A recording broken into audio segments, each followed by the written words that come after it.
La destination est rare et donc prisée. Les Australes reçoivent en ce moment la visite de l'Aranui. Avec une centaine de touristes à bord, ils étaient très attendus par les artisans de Rimatara.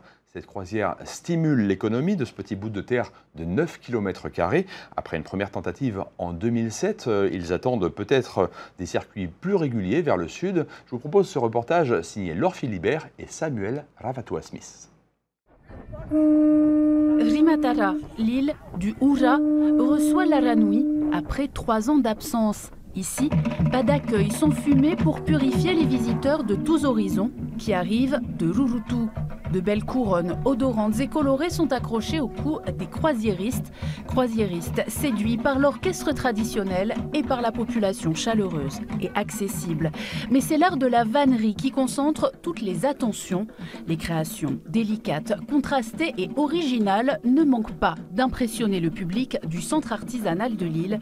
Un public qui peut découvrir les différentes étapes de la production de ces paniers et chapeaux.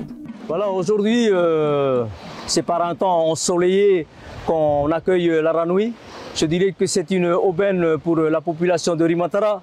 Ça va redonner du mouvement sur l'île, ça va rebooster nos associations. Je pense notamment à l'artisanat de l'île, à ce fameux rara qui est unique sur l'île de Rimatara. Nous avons eu un superbe accueil fleuri et musical par la commune de Rimatara, ainsi que son maire Atigaz Atichio. Donc nous avons fait la visite de l'île. Ensuite nous sommes ici pour un petit repas à bord de plage.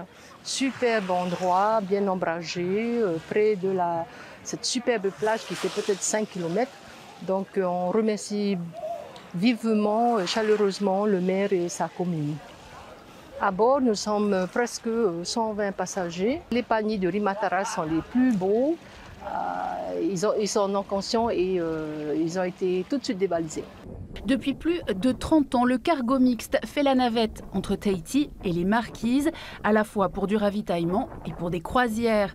Déjà soucieuse d'élargir sa cible, la société prospectait avant l'épidémie de Covid pour établir de nouveaux marchés, loin des circuits touristiques prisés. Après les Tuamotu en fin d'année dernière, cap à présent sur les Australes, où les 5 îles habitées recevront la visite du navire. Rimatara, au paysage époustouflant, compte bien miser sur ses particularismes et son mode de vie. Rimatara est une petite île où pratiquement où tout pousse, je dirais. Donc c'est à ces gens de découvrir comment l'économie de Rimatara fonctionne réellement. Et quand ils rentreront chez eux, j'espère qu'ils nous feront le plaisir d'être nos ambassadeurs. Si le voyage est concluant, nous reviendrons peut-être dans 2 ans. Car l'année prochaine, nous avons déjà programmé les îles Cook et 2 voyages à Pitcairn, donc possiblement en 2024.